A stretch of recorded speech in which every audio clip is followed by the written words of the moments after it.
Again. There is a problem, however. The officer is afraid to have Jesus step foot in his home. So the non-Jew knows that in his home is impure. And he believes that the word that Jesus will speaks, it'll cure his slave. Jesus is moved by the man's faith. He then says to his followers, "Not even Israel have I found such faith." Jesus does not even utter a word, and the slave is mystery healed. Look at your neighbor and say, "Neighbor, Jesus will heal you. Jesus will heal you. Jesus will deliver you. And Jesus will set you free." Jesus and his disciples continued to their journey into the city of Nain of Galilee. This is where Jesus come upon a mother grieving over her young son casket. Jesus speaks kind words to the mother. He then turns his attention to the deceased and in the casket. He said, "Young man, I say to you, rise." The young man is brought back from the dead. And a disciple questioned if Jesus in fact is the true Messiah. Jesus instructed his disciples to go forward and spread the news of his healing. Jesus let his disciples know that this is his power, and his power is greater than John the Baptist. As Jesus continued to his journey, he becomes displeased with the non-believers of his and John the Baptist ministry. This is seen while having dinner at Simon's house. A woman ridden with a guilt of her past sins began to wash the feet of Jesus with her own tears and drying his feet with the locks of her hair. Simon cannot believe the behavior of a sinful woman. And Jesus tells Simon, "The one whom's little is forgiven loves little." Jesus then forgives the sin of the woman whose faith was higher and bids her peace and well. The Bible talks about in Jesus turning the water into wine in John chapter 2, verse 1 through 11. In John chapter 4, verse 46 through 47, Jesus cures the noble's son. In Luke chapter 5, verse 1 through 11, the great haul of fishes. In Mark chapter 1, verse 23 through 28, Jesus casts out the unclean spirit. Jesus cures Peter's mother-in-law of a fever in Mark chapter 1, verse 30 through 31. Jesus heals a leper in Mark chapter 1, verse 40 through 45. Jesus healed the servant in Matthew chapter 8, verse 5 through 13. Jesus raises the widow's son from the dead in Luke chapter 7,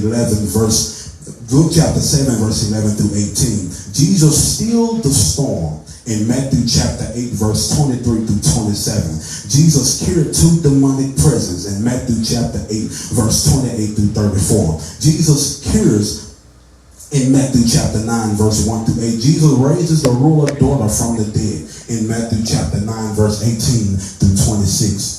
Jesus cures a woman with the issue of blood in Luke chapter 8, verse 43 through 48. Jesus opened an eye of two blind men, Matthew chapter 9, verses 27 through 31. Jesus loosened the tongue of a man who could not speak in Matthew chapter 9, verse 32 through 33. Can I walk the Bible for a while? Walk it, man. Jesus healed an invalid man at the pool of Bethesda. That's John chapter 5, verse 1 through 9. Jesus restored a withered hand in Matthew chapter 12, verse 10 through 13. Jesus fed a 5,000 with 2 fish and 5 loaves of bread. That's Matthew chapter 14, 15 through 21. Walk the book, man. Touch your neighbor and say, "Neighbor, live on." Touch your neighbor and say, "Neighbor, live on." Jesus heals a woman of Cana in Matthew chapter 15, verse 22 through 28.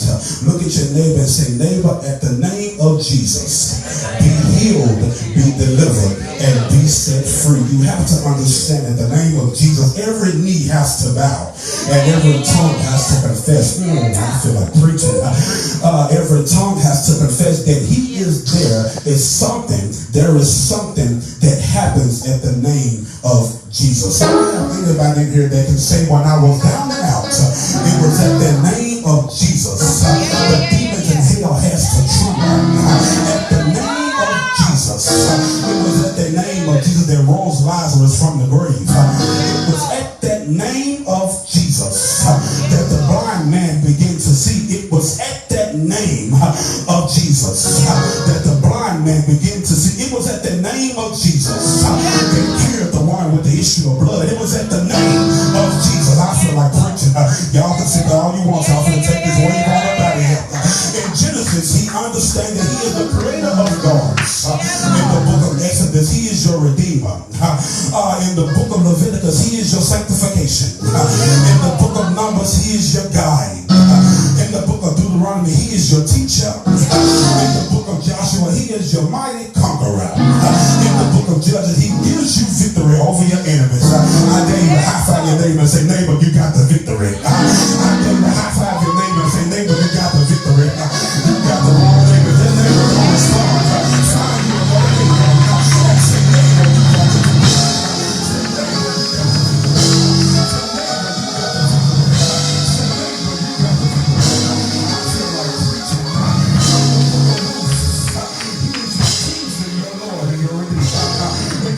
Samuel, he is the root of Jesse. In the book of 2 Samuel, he is the son of David. In the book of 1 and 2 King, he is the King of Kings and the Lord of Lords. I feel like preaching. In the book of 1 and 2 Chronicles, he is your intercessor and your high priest. He is your intercessor and your high priest. In the book of Ezra, he is your temple. He is your house of worship. In the book of Nehemiah, he is your mighty wall, protecting you from your enemies. Look at your neighbor and say, neighbor, keep on hating. Look at your neighbor and say, neighbor, keep on hating. Because after this, there's going to be glory. After this, there's going to be glory. After this, there's going to be glory. In the book of Esther, he stands in the gap to deliver you from your enemies. In the book of Job, he is your conqueror, who not understanding your struggles, but he also can give you the power to do something about them. In the book of Psalms, he is your song and the reason that you